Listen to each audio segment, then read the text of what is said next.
Guys, I think the menswear dog just died. The menswear dog. What is that? The Shiba Inu that wears like men's clothing and looks course, really swaggy. yeah, I know what that is.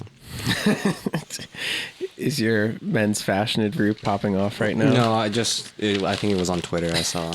Okay. The menswear. R.I.P.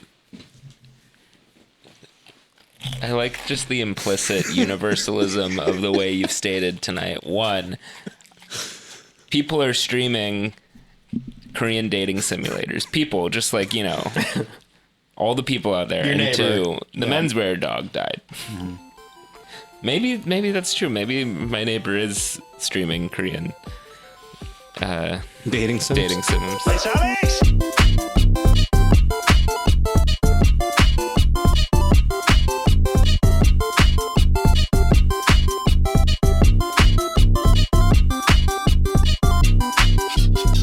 Okay, it is episode 284 of You From 202, and well, look at us. We're all back. The four of us, after something I definitely thought was going to happen, which is the New York Red Bulls on the precipice of starting the Eastern Conference Finals after a big 2-0 win at Citi Field over the weekend in the first ever playoff derby. I'm so happy you're back. It costs the accounting team so much to pay for Cork's hosting voice. Yeah, temps these days are crazy. They're just really, charging exorbitant rates. We brought in Cork as a temp 5 years ago now. the bill is outrageous. Is piling up. Can't believe that. I am back. I've caught up. I was able to go to the game on Saturday finally, my first Red Bulls game in quite a while. At Citi Field. At Citi Field, which was kind of a good way to get back into it, a little bit. But where did you guys leave off on the last episode before this game? Were you saying, let's go get it, we're gonna win the cup, or was it a little bit more measured and cautious? Where did we leave it? I think we kind of said it's kind of all regular season was a wash. I'm not whatever. a narcissist like that. I don't keep track of my own thoughts that way. So I certainly don't listen to the episodes back multiple times. I think we were kind of. It was more of like understanding that we're in this separate entity of the postseason of some sorts, but also that it like is totally divorced from like the results that we've seen are totally divorced from kind of like our feelings of that regular season, but also that like the feelings of the two cannot be inherently separated either was a theme as well, Well, and I think there's a certain term that you were throwing around, team of Destiny. Yes, team of destiny. You were declaring team of destiny. You were stepping outside of the HR office and declaring team of destiny. I wrote it on a bunch of post-it notes on everyone's desk, and I put it on. Is that a Ted Lasso reference? No, I don't think. I don't watch Ted Lasso. Michael Scott Bank. I got that. Okay. I appreciated that. But I bring it up because I think the last time I was on this show, I quite boldly declared that nothing that matters and nothing will matter until NYCFC opens their stadium in 2027, especially between these two Nothing clubs. ever happens. Yeah, nothing ever happens. Which, jury's still out on that. We'll see if anything happens. This is technically just status quo, business as usual, standard operating procedure that the Red Bulls would beat City in a knockout game. Although, I think I did turn to you at one point during this game where I was like, oh, the main reason that I want to win this outright is because I just don't want City to have like a historic thing in their locker. Yeah, I mean, this would have been bigger than any of the previous ones, which were mostly US just Open Cup and leagues, conference leagues cup of the champions. Yeah, Yeah, that's true. I mean, it is. Well, we will see if nothing really still will ever happen, but it is sort of fun to be proven like just so explicitly wrong that even in the confines of this rivalry, obviously something of note has now happened. You cannot deny it any way that, the first playoff matchup is going to be remembered, I think. Kind of the only thing that could happen actually in these intervening years, I think, that could have sparked anything. Yeah. And I think it was a nice extra little detail that it happened at Citi Field, which kind of served as like a funny little intermediate, liminal, neutral space for this game to be happening. Because, of course, their stadium is going to be built next door to Citi Field eventually, but it doesn't really feel like it yet. Like I know they're advertising and selling seats. They didn't seem very eager to make the trip out there for this game, at least. No. We'll see how it carries over in 2027 or also, whatever. like, we're the more Mets coded team too. I think so. Yeah, so it This feels is what a I've little... been saying. I feel like I think I said this last episode too, amid the loud declaration that nothing will ever happen, is that I think people are underrating how much of a turnover this process is going to be for them. And going into this game, well, one, it was just kind of nice to have an away day. We can elaborate on that later. Two, I was not really nervous going into this game because, one, I think I still had the feeling of, this season being house money, and that, I thought being out of our home stadium kind of suited us for this and the way that we might want to play. And three, I think being at Citi Field also didn't quite make it feel like an NYCFC home game either. No. Even though they've played there a significant amount of times now. Maybe it's just I'm comfortable with Citi Field from all the Mets games we go to. But it really did kind of feel like it was a neutral site for this game. And if not more friendly for us in a way. It was the first game that I've first derby that I've gone to as a fan since before COVID, and then the first game that I've done since I stopped doing press a couple of years ago. And there was way less like kind of taunting and like banter shit in the presentation. Yeah. Like they were just kind of straightly saying like, New York City versus RBNY and like and like the stadium host guy with the big fucking index finger ring or whatever was like not doing any sort of like shit like that. And there weren't any like sassy like stadium animations or anything. I guess even like the supporters group, like, banners were flying away. Did they do a tifo or anything? They did. It was about like Matt Freese. But it also It was like no cups. Like, well, no, it was just like it was the goalkeeper. And again, we had to like look at this up on the internet later because it pretty much immediately started disintegrating in the wind, and what was a very on the nose metaphor. right. But it was the goalkeeper, and it was like something hunting. It was like hunting season or something, and then like holding like who did they beat? Atlanta, like one Cincinnati, like holding like a lion's head in one hand and then like a bull's head in the other. So it was like he was taking scalps, that sort of theme. But it immediately started chipping away, and like to the point where we actually thought it was confetti coming down from the rafters, and then it like finally like unfurled a little bit more, and I was like, nope, the paint is all just gone from that. Incredible. But yeah, I mean, I agree. I think that started changing a few years ago, where like notably when the Derby started, they very annoyingly like refused to put New York on the scoreboard for us, and it was just RB. And I've gleaned from all the screenshots of their fans talking that they still only recall us as RB. I mean, okay, whatever. But the stadium, they've stopped doing that. They don't play like the How I Met Your Mother clip anymore. Like, it felt a little bit more straightforward. I wonder if that maybe was they like, finally got the message that it's Bush League for the actual official club to be doing that shit, Right. just like your supporters do it. yeah. Which And certainly our own club has been guilty of that. I wonder if the league was also like, hey, like here's the standards for like, because I could also see it being like a big deal, especially for like the scoreboard codes, whatever the tri codes or whatever, even though ours is 4 letters. Like I could see like the league central office being like, this is actually a pretty big deal of like, this is like the league's branding and like the letters that we use to be recognized like on the internet and everything. Right. You have to put the other team's letters like as they have put it in the league branding guide. Right. So I don't know, maybe it did come from central, but I agree that they seem to be a little bit less juvenile about it now too. But it did feel like almost like a neutral site. And I will say that they gave us objectively better seats than We were they gave so comfy. than they gave the third round. Yeah, we were really comfortable. Couldn't see the goal on our side, but other than that, yeah. Luckily, there were like big TVs up front. So, yeah. What section were you guys in? We were in the left field line, like the 330s. We're also like in the third deck, which is like one of the more like club levels.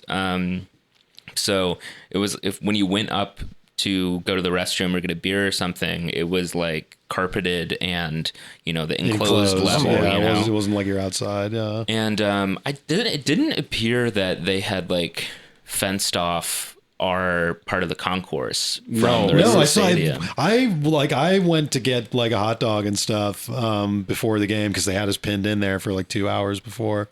And since there was so much time, I decided to just like grab a ledge at the Piazza Club and eat there. And there were tons of fans of both teams just mingling, sitting around mingling with no tension or anything. But the climate control was, if it was colder, that would have been a really clutch area to be in. Yeah, that's true.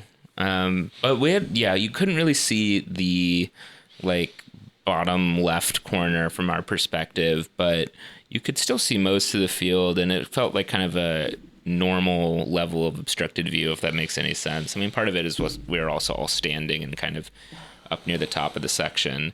Meanwhile, City's fans were like shoved on the bottom level in the opposite corner, like the right field corner, and I can't imagine that was a good seat to watch the game.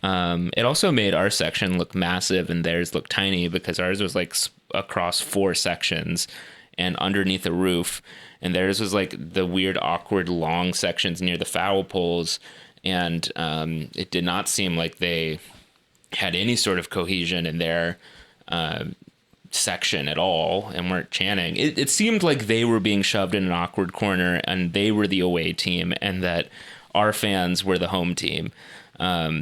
So I the whole time I did not feel uncomfortable at all. It did feel very much almost like we had just decided that Citi Field would be a neutral site for us to duke it out. So that was kind of nice.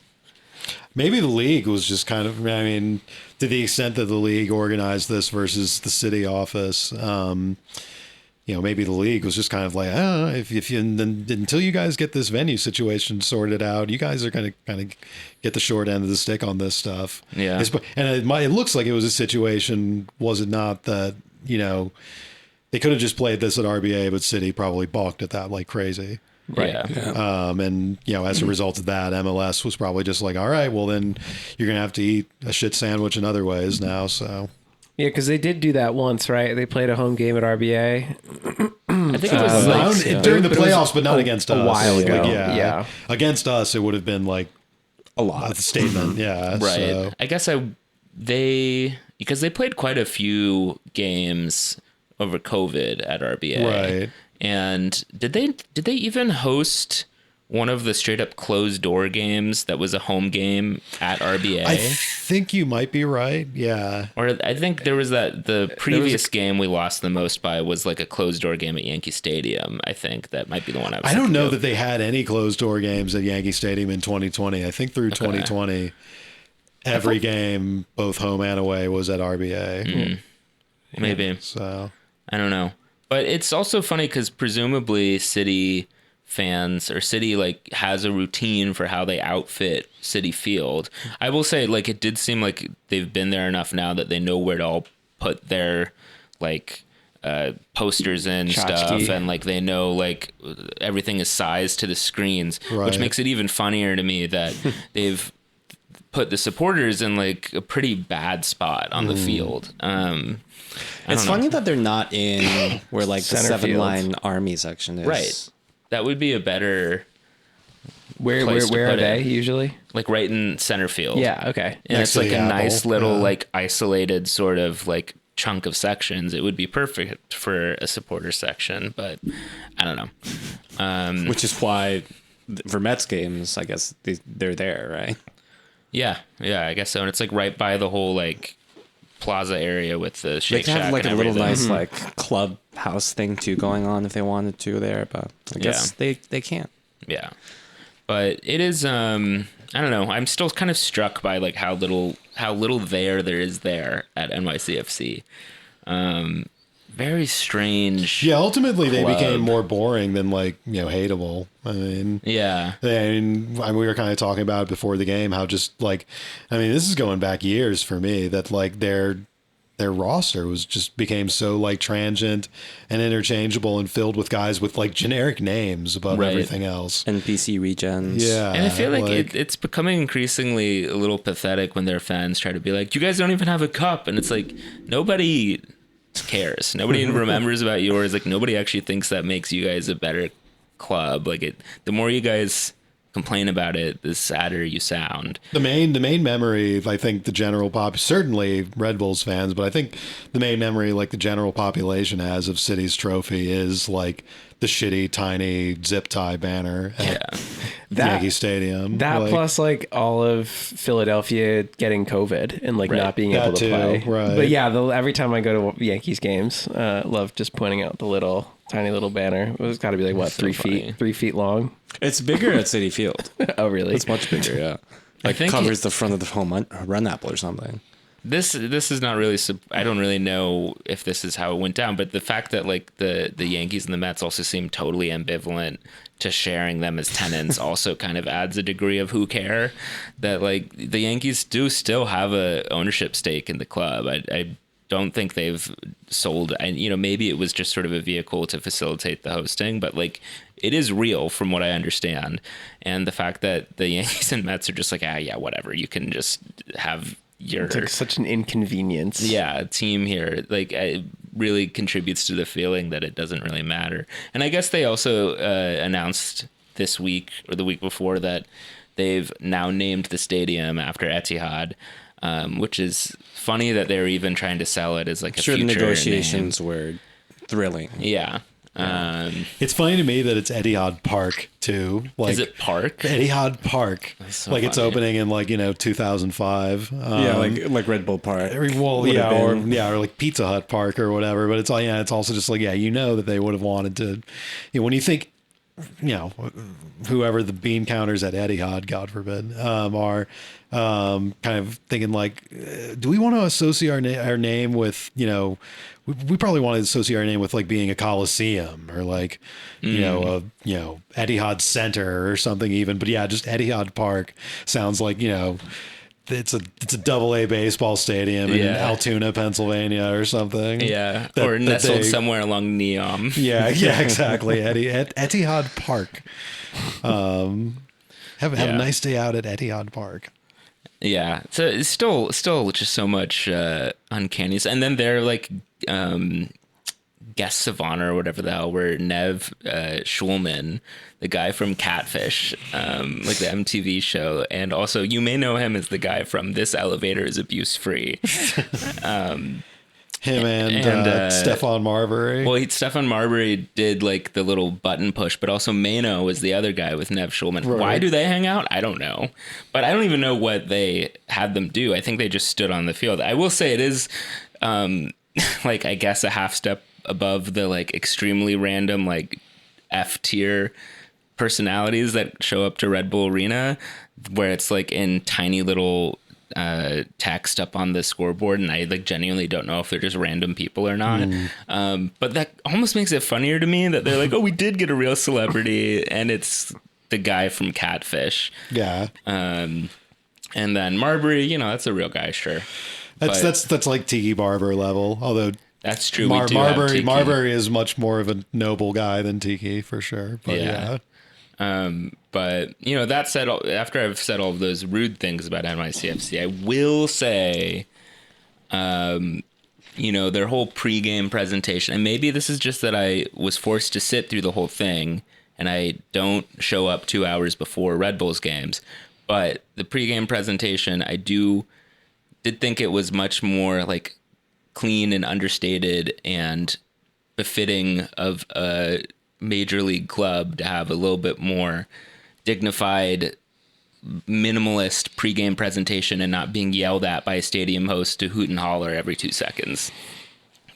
And like they do the little, I don't know if we do this, but like they have their little interviews on field with like their commentator, and like it felt more like being at like a Mets or Yankees game the way they do it leading up to it. And I was like, okay, that does feel a little bit more professional than what we've been going through at Red Bull Arena as of late, I hate to say. But thankfully the match then kicked off and we could focus on the real business of actually seeing them lose to the Red Bulls. And I think this was, to me, this felt like the Red Bulls were in control from the get-go. I was never really worried in the first half, at the very least, with the way that this game started and the energy. It felt like the sort of energy I'm describing of the fans, of Red Bulls fans being more up for it, was reflected in the players as well here too. But I don't know how you guys felt. Did you think that it was an open game, or did you think the Red Bulls were on the front foot from the get-go?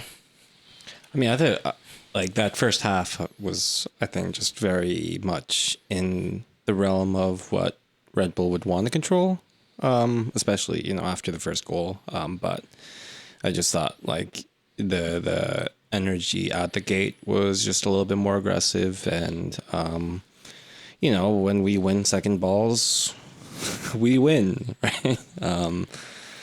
Like it was just clear who of the two teams wanted it more, I thought, in the first half at least, and it was just like, oh yeah. And like going up 2-0 in general, I think throughout that kind of course of a game might put me normally more at unease about like the chance of winning it at the end. The most dangerous lead, yeah. But I just it felt like they were never in it. City, yeah. I would agree with that. There was maybe a period at the beginning of the second half where the Red Bulls started a little slow, where City was able to switch the ball a little bit. They were more moving it laterally, definitely in the second half. But it was interesting. You mentioned like win second balls and you win the game for Red Bulls. That makes it even weirder that City kind of had our number in some games this year. That because especially with a smaller field and especially with the way, I mean, this is the first like City game that I've watched like closely, intently for a couple of years, and very noticeable how much their whole style that Cushing, I guess, has instilled in them, at least in this version of the team recently, how much they're not even like dribbling and carrying the ball out of danger. They're just like kind of pushing the ball and like almost breaking tackles like a running back. Like there's so little space on the field that they know that they have to turn the ball super quickly, and they know that even if they turn super quickly, there's still probably going to be somebody in their face. So they just have to kind of force the ball through, and they're kind of forcing it over little bumps, forcing it over legs, forcing it the wherever. Brit Bird at Sarah D. Roosevelt Park. Honestly, yeah. Yeah. Exactly. A lot of that kind of bullying through, sort of dribbling and stuff like that. And the result is, that the ball takes tons of weird bounces a lot of the time. Mind you, you could also see the other end of that City was very adept at gathering those second balls and scooting them over to somebody to control it more in a safer spot. But in the meantime, it's a style of play that just lends itself to having the ball flying around a lot.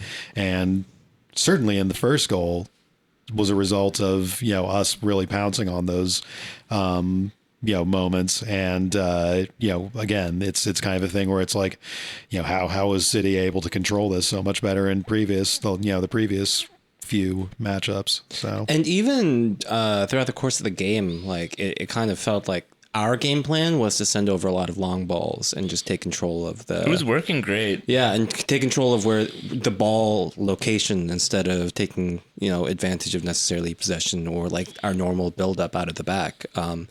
And just putting us into those dangerous areas allowed us to pinball into the right spaces to get runners on.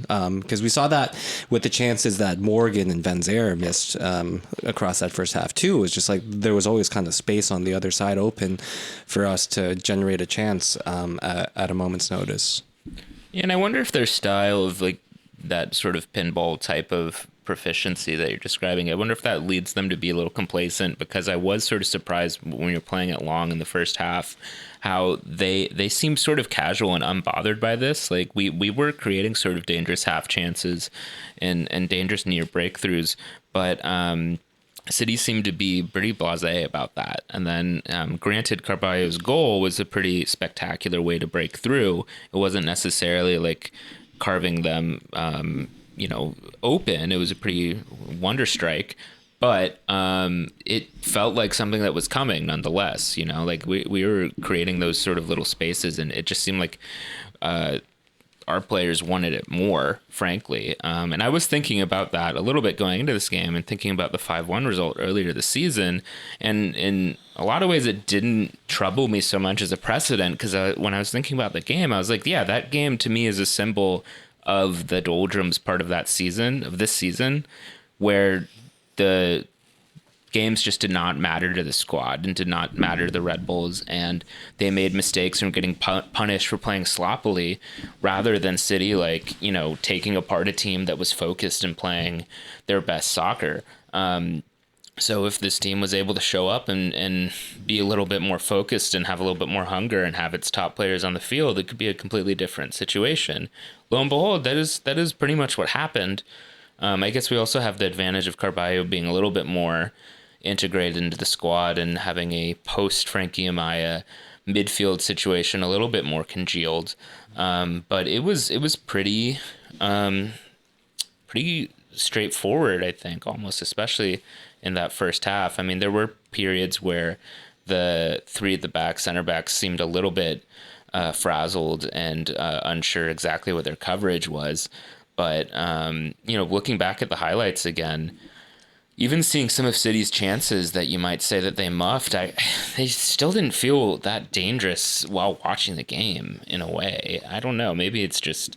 they came closest with that one little rush they have right after the Carballo goal. Yeah. Where they had the guy attempt the bicycle and then they couldn't quite put a good shot on the rebound. That was like the sort of crucible moment for the whole game that they sort of lost steam on after. Yeah, and that was a great save too from Cornell to get that from a reaction. But also there was that one-on-one break that I'm thinking of that Cornell saved as well. Oh yeah, that was a little later though, right? And it's just like I think Cornell also contributed a lot to having this game feel this stable, because he was just reliably always at those kind of reactive things that he had to be. And I think those chances, especially the one you're describing in the first half, were things that were born out of 50-50 tackles that the Red Bulls gambled on and lost in the midfield, and breaking through on it.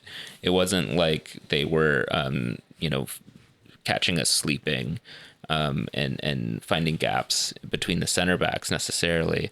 I think that one before the bicycle attempt in particular, there was a weird sort of bouncing of the ball that forced, I think, one of our midfielders, maybe Edelman, to make a tackle that I don't think he would have wanted to if not for the weird situation, and then that's what created the danger. So yeah, I mean, I don't know, quite effective showing. I think the 5 at the back, 3 at the back, whatever you want to call it, was a much more stable base for this team. I don't know how much you guys talked about that in the Columbus series as well. Decent amount. Yeah. A lot of we talked about how Dylan Nealis, I think, is really the key to 3 in the back too. I do think that they maybe came out in the second half and sat too far back a little too early. But then all of a sudden we looked up and it was the 65th minute already. And I was like, there was the Nealis injury, which chewed off some time, and the VAR checks, but still, somehow that second half went so quickly, at least up to the 70th minute or so. And by the time it reached that point, it felt like they had their footing back, and City just never was really in the game. Really poor showing on their part. Which I guess their record on the season makes a little bit more sense too. I mean, where they only barely finished above us, and even during that stretch where we couldn't win a game for like 2 months, that they didn't gain on us that whole time. Arsenal ladies, beware. You don't want Coach Cush. Yeah, is there any movement on that rumor as of late? I don't know. Maybe not anymore. But yeah, I don't know. It was also nice. This is my first Red Bulls game in a while, to be honest. It was nice to, like, satisfyingly end a team's season, I thought. Yeah. Like, seeing the thanks to all of our fans graphic was... They had that up quick. Yeah. That was so funny. That was hilarious. That was great. That felt nice, I thought. But, yeah, I mean... It also just, it was so funny. It had the energy of just like that it was like the last game of a bad regular season or something. Right. You would think we would have had like maybe like even a video or like a some more kind of done up graphic than just sort of like a generic, like, thank you fans. Like it's, they're, letting the 8-year-olds walk the field after the game. Yeah, or buy season tickets next season. Right. Yeah, well, I have to say that in a weird way, I think this was a little bit of a deflating enough loss where it might have taken even more steam out of this rivalry. For City? For City. Okay. How do you mean? I don't think, like, I think they're, like, it's not like, they're not, like, mad at us. They're mad at themselves, like, as a fan base, as a team. And, like, I don't think, like, this wasn't really the two teams playing against each other in a way. It was kind of like both teams... us maybe like winning our demons and maybe them facing their own in the way it felt like that, you know? I feel like in some senses though, the immediate reaction almost is like a deflection of like the anger or resentment you have toward your rival. And like, it's you're kind of looking at like, oh, why did my team fucking fail? And it's like, cause Nick Cushing is a piece of shit. And because we're not building an actual team. I feel like those thoughts are what come to mind maybe more immediately than like fuck the Red Bulls. Yeah. But I feel like it's still there, and I feel like the longer they sit on it, or depending on the outcome of this weekend and the following, it will sour a bit more. Maybe I think it's coming. Like the fact that it came from us definitely might have made it more of an introspective look than maybe like who even are City fans anymore. Yeah. I know, like, true. who are It's they? like I mean, who are our fans? I don't know. Yeah. Well, that's kind of like the rejoinder to what I'm saying, but also, just like, I can't even think of, there's no more like intermediate media anymore. Yeah. I have no idea. Like, I guess there's like the outfield or like Hudson River Blue, but Hudson River Blue, even when I was at SB Nation, was always like churning through new guys every year or so. And it's just like, who even are there, like big rabble rousers or whatnot? I couldn't even put like a face or a name to We don't anything. even know which supporters groups are active. We were talking about this the other Well, episode. I guess it's also just like a total gray thing too, of like whether quote unquote the Nazis left or not, Right. whether they were actually run out of the supporters section or not. I mean, it's just, there's the whole thing where like the third rail is like not really that's like they're a shell corporation, right? Like it's like, oh, no one really apparently identifies with the third rail, but you still see some flags that see it, and I'm like, well, what else am I going to call them? I don't know. I mean, I guess it's their equivalent of the South Ward, but like apparently they don't like it. And then I turned to Sass during this game and I was like, what is a Templado anyway? Like, are they like named after the Knights Templar? What is that? Why are they called those Templados? And does it have anything to do with Nazis? Because they're the ones apparently who were harboring the Nazis. Like what? Who are you? What is your deal? Like what? Like I just, there's no there still. But I don't know. I do kind of see what you mean, Beaches, where maybe it could be deflating, where I don't know. I like to imagine that it's just hitting them that like, it really doesn't. The fact that they won like the cup in 2021 like doesn't make them feel any better at the end of the day. And I also think it's like they thought it would sting more maybe or like they would be more embarrassed to lose to us, but they. Well, and I guess that's what the thing that like this stadium host had some like giant ring on his index finger for some reason that he was like very conspicuously like showing off during all his promos or whatever. But it was also the only thing he communicated to me. And like, this is like, I'm certain this is coming from somebody who's not really swelling with Red Bull pride these days. Yeah. And not really all that like, you know, emotionally charged about this stuff lately. But yeah, looking at that. So I'm, you know, which is to say that I'm like somewhat neutral and not even that fired up looking at this. And I'm just seeing this guy and he just looks insecure. It just looks like you're trying to like you don't think people notice enough or talk about enough that you won that trophy. And he's not even like and like, I'm sorry to bring current affairs into this, but he's not like even charismatic enough to be like a manosphere kind of guy either. I guess that was kind of the look he was pulling for. I swear to God, it was the same guy. Because the guy before was named Troy. Yeah, their old stadium host was like a Kyle Mooney kind of like, you know, hey, how's it going, guys? Sort of thing. And then I guess this is like the same guy, but just like chatted up or something. Yeah, he's in his right-wing grifter arc. Yeah, with like a fade beard and shit. Like, yeah. But also, like, yeah, that's such a funny thing for anyone that's not a player to have, like a championship ring. Did they do? I know, like, baseball teams will, as like a replica giveaway, they'll like give out like 20,000 replica rings. Did they do that? They sold them. Yeah, I remember. They sold them. Okay, buying one is kind of corny. So that's what I think like happened here, which is, he might also be like promoting. I mean, presumably the team gave him one. It would be very funny if he bought one. You can walk up to like the bootleg Yankees merch shops on 161st Street and just pick up a city championship ring.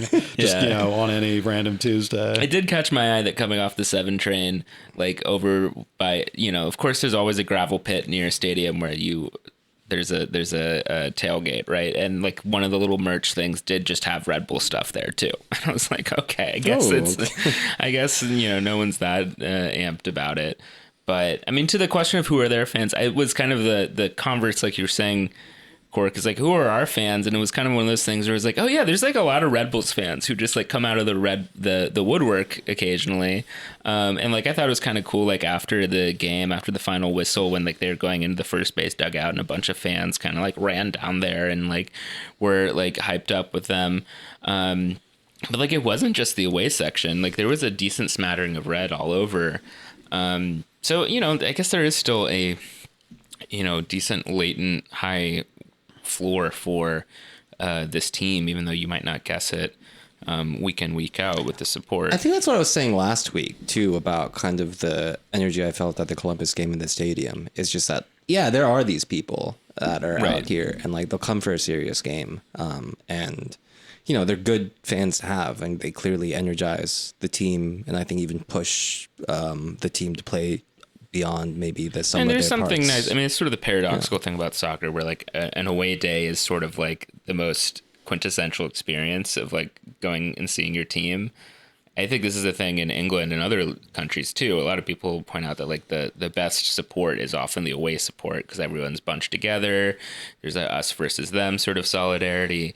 So that brings that out. But and maybe it's just like a structural problem with MLS too, where like, yeah, it is, speaking more broadly now about our playoff situation. I think it still is a problem that we had like 3 months of the season that didn't matter. And the fans can intuit that. And kind of speaking what we were saying about Leagues Cup as well, the fact that no one shows up for Leagues Cup suggests that Joe Q random fan does actually care about MLS regular season games and the fact that it's a league game and not just any soccer game that is at the stadium near him.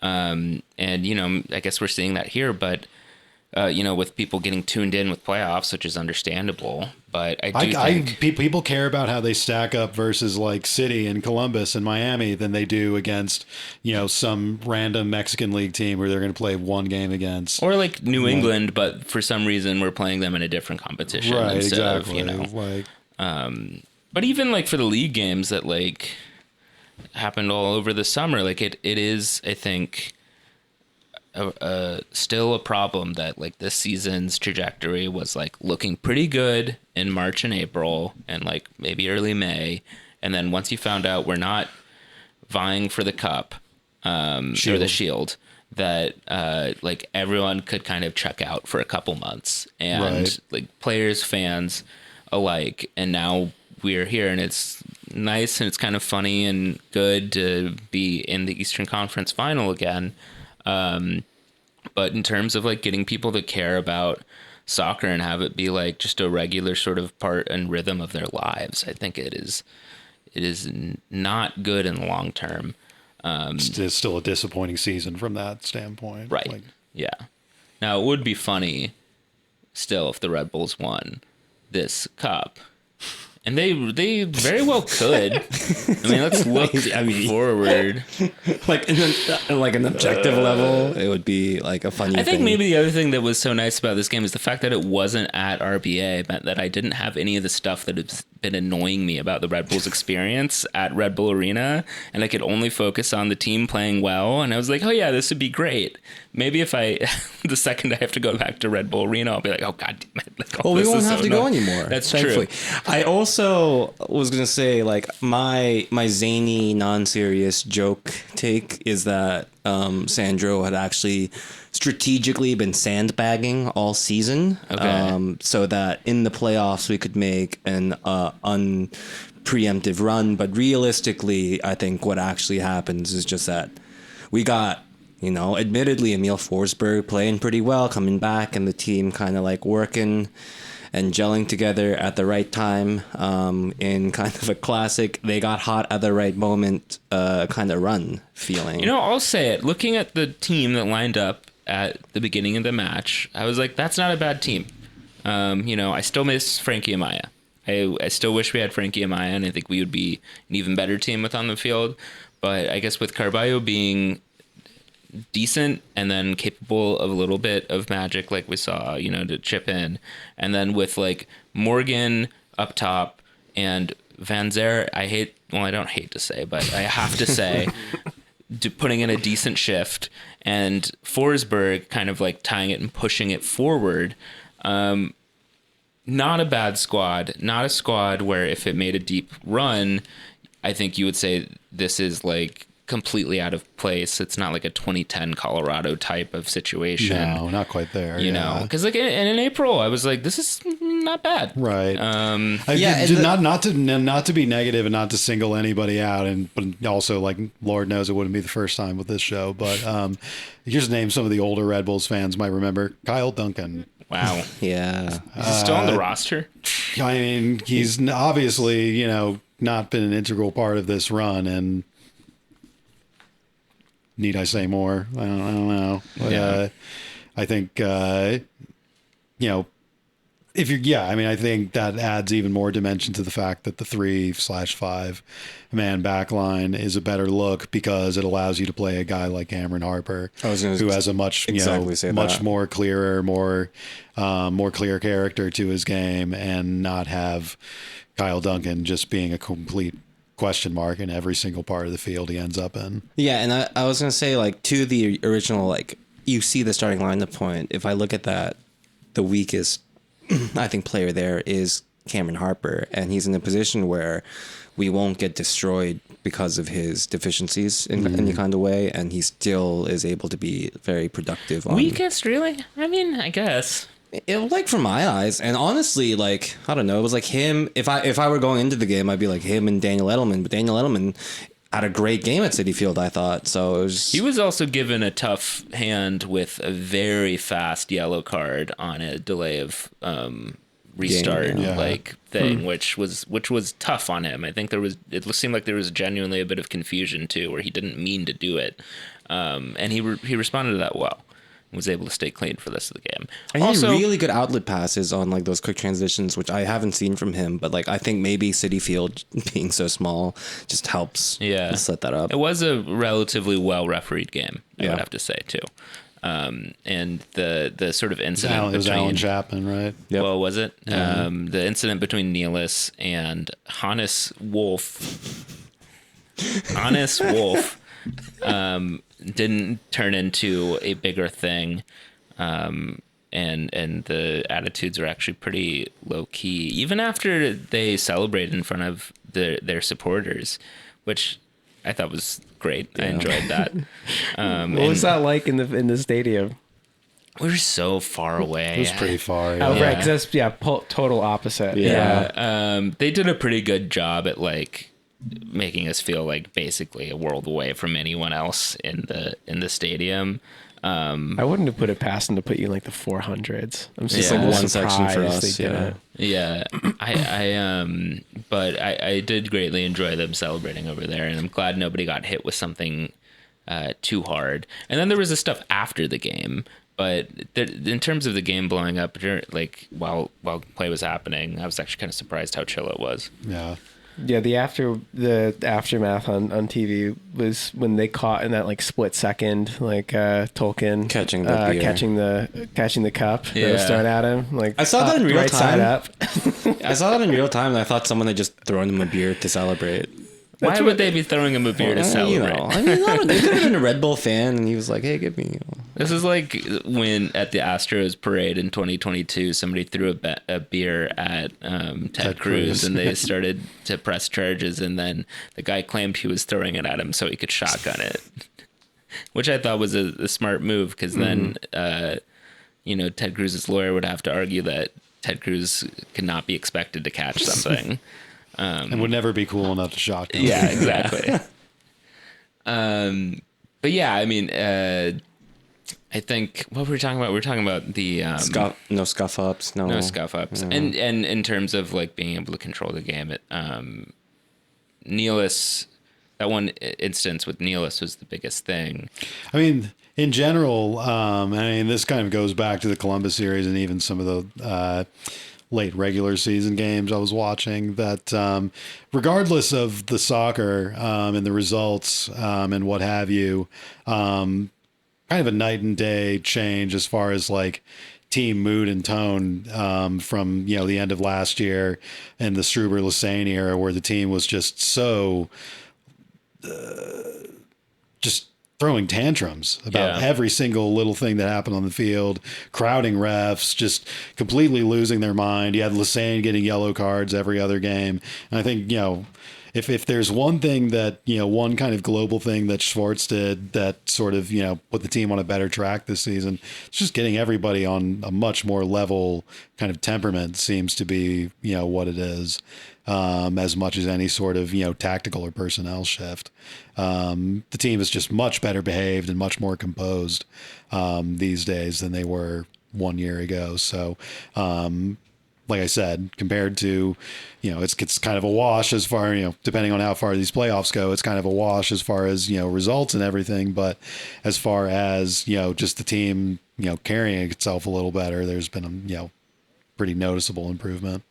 Yeah, and that's probably a symptom of overall other game management things that we haven't noticed get better too. And that feels like those incremental kind of improvements that put together a team, right? Yeah. Yeah, I think there was even a moment where like, I think part of it is having kind of an adult leadership figure like Forsberg out there, because there were, I think 1 or 2 moments last night where like a player was starting to get a little chippy with the ref or an opponent or whatever, and Forsberg was a little bit like had to come over and like just put an arm out and just be like, nah, that we don't need to worry about that right now. Let's just move on. Or like he went to talk to the ref himself instead. Yeah. And it seems like Forsberg also gets on guys when they make dumb tackles too. To be like, come on, let's focus. Don't take it out on the ref. Right. Which is a nice presence to have on the field. We are playing Orlando next round. In Orlando, alas, the reunion with Atlanta United was not meant to be. No. They fell to Orlando. So it'll be on Saturday.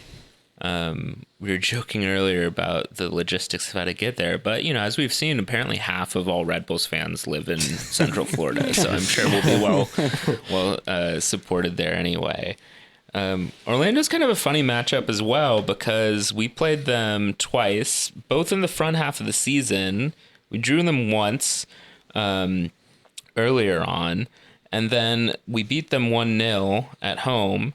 But that game was sort of like one of the last games that marked our good beginning of the season. And from that point onward began sort of the crazy amount of draws that we had in the season, interrupted by a couple wins.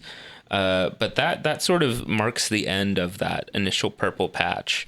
And we haven't really seen them again since then. So it's sort of hard to make that comparison.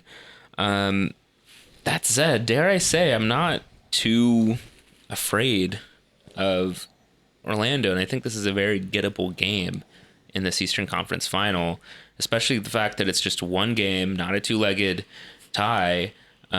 Based on how this team has been playing and how it's been able to turn out results, I think this is seeming like a very plausible, very winnable game to scrape through and get to a cup final. But I don't know if that is too much. I will say also, the last time we played Orlando was with Frankie and Maya. We have not played them in a post-Frankie universe. We've also not played them in a non-Bark Night universe since that game. Wow, yeah, so true. I think I've just totally disregarded anything that happened in the regular season. And, it's kind of, it feels like this, but this team like plays differently when there's stakes.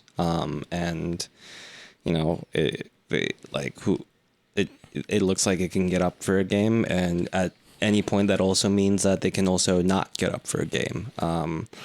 It kind of feels like we got really hard rounds out of the way in terms of like Columbus being a constant postseason boogeyman for us, and then getting over like the first derby win in the playoffs. But yeah, I don't know, maybe this occasion feels a little light in comparison, or maybe it's just like, hey, this is the cup final, like this is the key to the cup final, and we can push it through. But I don't know, it takes great focus, but being away, like you're saying, for being an away game kind of maybe suits us in that sense a little bit. But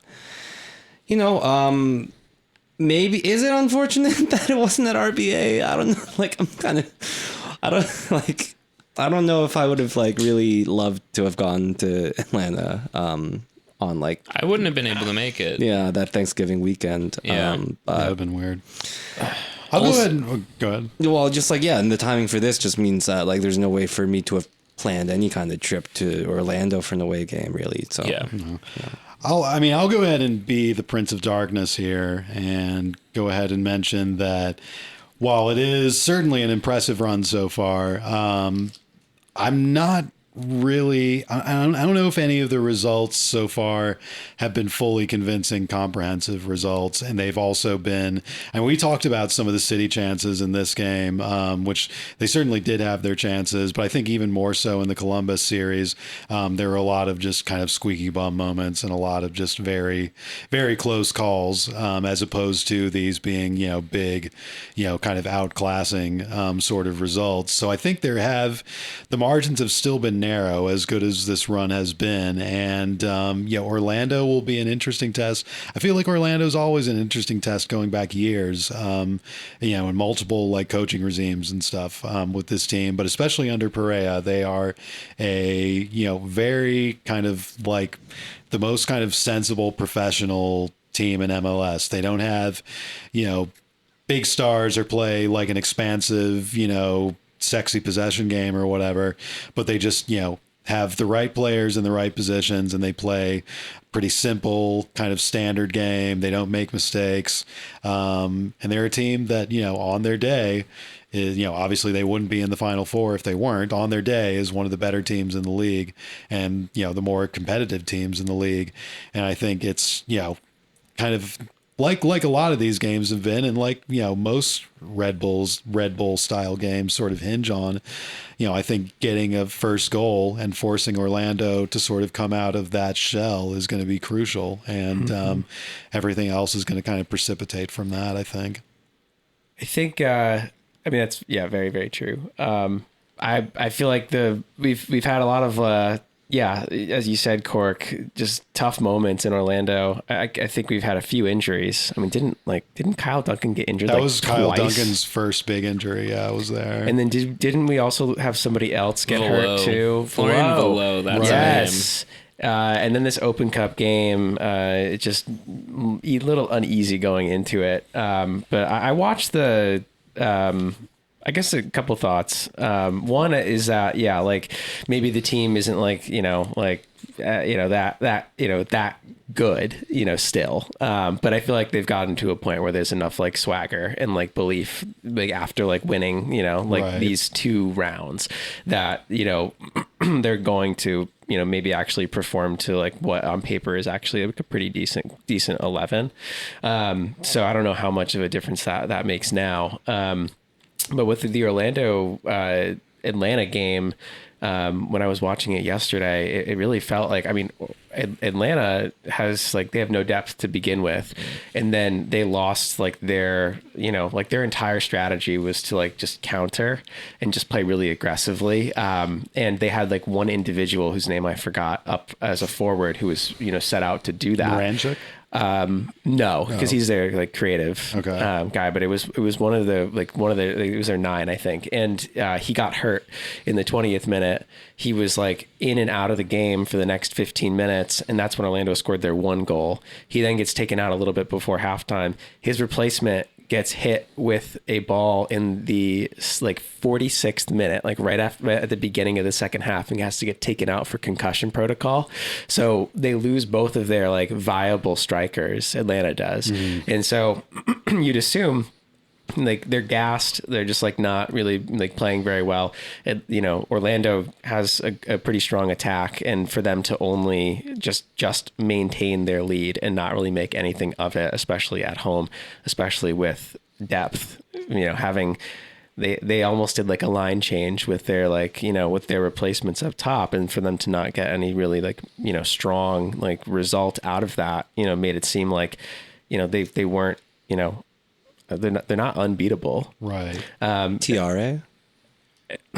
He's the other forward. Whoever it was who went out in the 40th minute. If you see he got subbed out. TRA. Yeah, so he was like hobbling around. They were basically playing with 10 men for like from the 25th minute to like the 40th minute. Reminds me of Question having his nose bleeding for right? like 6 minutes. I mean, that's what it felt like. They were just playing with 10 men, and they like just barely gave up a goal.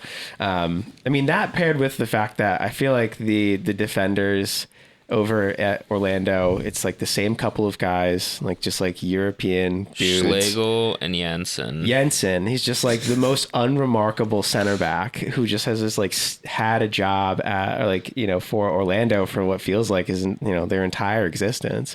I just feel like they're a pretty beatable duo.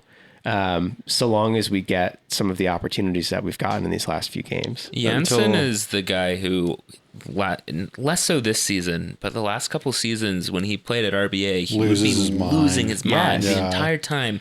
And I could not even tell what was pissing him off, because it didn't seem like we were playing that dirty. But that was the thing with those Struber teams. Yeah. I don't know. They just pissed people off. Yeah. I think it was partially that. Like, I just have him in my head as like extraordinarily mid. And I think it's just because I think he's an asshole that I just don't want to think he's very good. Of all the like, dime a dozen Scandinavian center backs in MLS, he's the one who's the most like Dolph Lundgren looking, like the most straight out of Central Casting. Yeah.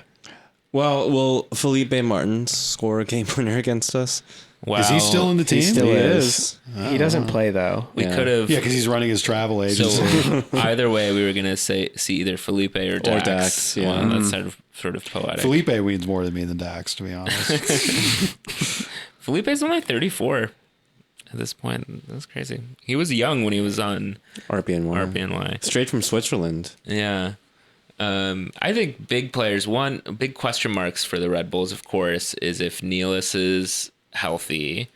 His bell got rung badly on Saturday. Oh, they had to keep showing that replay. The first thing that I saw, like before the replay even played, is that they cut immediately to an alternate angle of him lying down, and you could see his eyes were like wide open still, like, and he was like still on the ground, and I was like, that is not normal. That is concerning. Yeah. And he did walk off the field, but it would not shock me if he does not play on Saturday. Yeah. In fact, I'd be a little concerned if he played on Saturday, to be honest. He was, when he came off though, they like, I think you immediately saw Noah Ehlers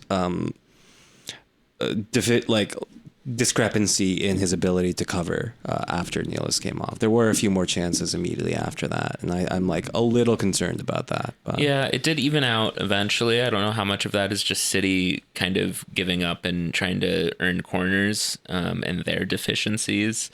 I will say when Nealis and Reyes are both on the pitch together, there was a bit of frazzled play at some times where it felt like they were unsure exactly which gaps to cover, but they got the job done. But Isla's not looked too sharp recently. That said, theoretically, he could have unlock a little bit of passing potential that Nealis doesn't quite have.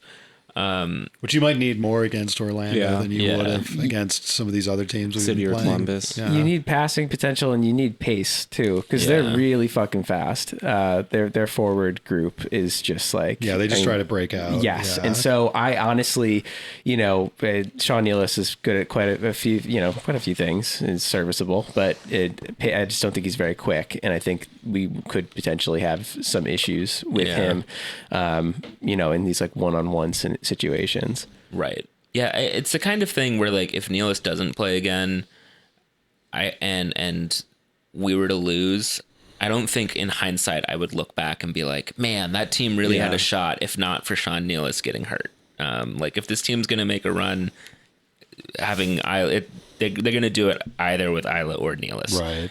The other one is that Lewis Morgan does not look fit to me. I mean, he was running around for most of the match, but he's not sharp. Yeah. And we were able to get it done without him.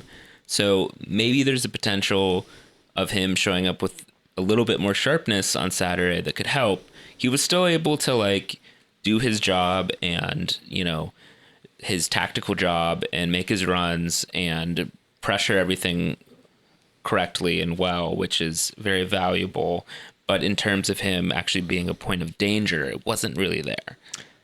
I'm running Gambler's Fallacy again this week. Okay. How's that working out for you, by the way? Pretty well, apparently. Yeah. So how are you running it again? So for Lewis Morgan, it feels like he's due, is basically the thought logic there. You know? It feels like he's due. That's very true. And then I think like once he gets it, it's like a bottle of ketchup. Does this mean Van Zer is not due? Yeah. Okay. I was surprised that we did not see. I was surprised that we did not see Manuel on Saturday. To be honest, did we not? We did. Didn't we? Oh, we did. Very good. I was surprised that we didn't see him earlier. I was about to say that a game against the KG Orlando team is a prime moment for another round of Manuel scoring like three offside, three gorgeous offside goals. Yeah. That are like clearly offside from the get-go. No one, you don't like celebrate, but you're just like, well done. All right. Yeah. How did he finish there? Yeah. And then meanwhile, in the other final, it's LA versus Seattle, I guess. And I will just say about that, I second the sentiment floating out there that an LA New York, a Galaxy Red Bulls final, for that to happen for the first time in 2024 of all years would be really funny, and I think the only sort of possible interesting conclusion left to this season, despite us having such a mid in the making regular season. I can't do it twice though. After the World Series, fan. Like I can't do that twice. For the. Yeah, I mean Mets fans too. We're gonna have a 55th minute collapse. Oh my god! For the Galaxy, the fact that it's the Galaxy makes it less nauseous to me for some reason. Less utter woke nonsense. Yeah, it's been so long since the Galaxy have been good that it feels like they're due. Sierra Mist men sort of. Vibe. Speaking of old good Galaxy teams, congratulations to new San Jose Earthquakes manager Bruce Arena. Wow. Canceled so hard he came back immediately. I guess that's the theme of this year. Yeah. But including for our captains. Yeah, our captain and our striker and our president. Yeah. I hope that was evident. But yeah, now that I've bummed myself out. Oh, apparently I've been streaming the United States versus Japan full game, World Baseball Classic, to your TV this whole time. Oh, It's nice. just been off. They're probably about in the 4th inning by now. Well, it's going to be tough to record next, but we'll figure that out when we get to it. I won't be able to. Obviously, none of us are going to the game. It's in Florida. But MLS Cup is December 7th. yeah, Yeah. Pearl Harbor Day. And I'll be at a wedding for that, so I'm gonna miss that. You're not going to go to LA? Alas, no, I like, I will not. I like I've always already determined that it'll be in LA. Yeah, I mean, I guess. I mean, it's also it's fitting that Seattle is the other team there. Yeah. It's like, yeah, why not? Those are the Western Conference If I teams. just had to guess, like, Yeah. who'd be in the Western Conference final, it's just, like, Yeah. safe to say Seattle's just in the mix. Yeah, very safe. Well, I guess we'll see. Feels like cautious. I won't even say optimism, but what an entertaining. This one end to of the me season. feels like house money. I don't know if NYCFC felt like house money to me, but this one feels like house money. Yeah, I think this, maybe the nice thing about this is that if they lose on Saturday, kind of similar to how the Mets season ended this year, it won't be a thing where it will make no sense to be like, oh, they broke my heart. Like, how could they do this to me? A disappointment every year. If they lose on Saturday, it'll still be like, huh, that was a nice little run. Good little run there. Yeah. I'm glad I got to experience that. Yeah, which represents a change in pace, you know? So at the very least, that's a step up. And, you know, we could even dare to think about the 2025 season after that, regardless of what happens. Yeah, on we'll Saturday. sign Rory Sasaki. I mean, we're already losing time. Atlanta's already off to the most important offseason in MLS history. Them and Miami are neck and neck for the real trophy this winter. So we'll see how fast we can wrap up this stupid bullshit that we're playing in. That's true. Yeah, the league was already decided months ago. Maybe they'll just run it back with Tata Martino and they'll sign Miguel Almiron back. This year, we found out the Ballon d'Or told us that it's a Leagues Cup is a competition that the world cares about. Remember that? Well, next year it'll be the Supporter Shield. Yeah, that's true. All right. Well, we'll figure it out then. It's Alex!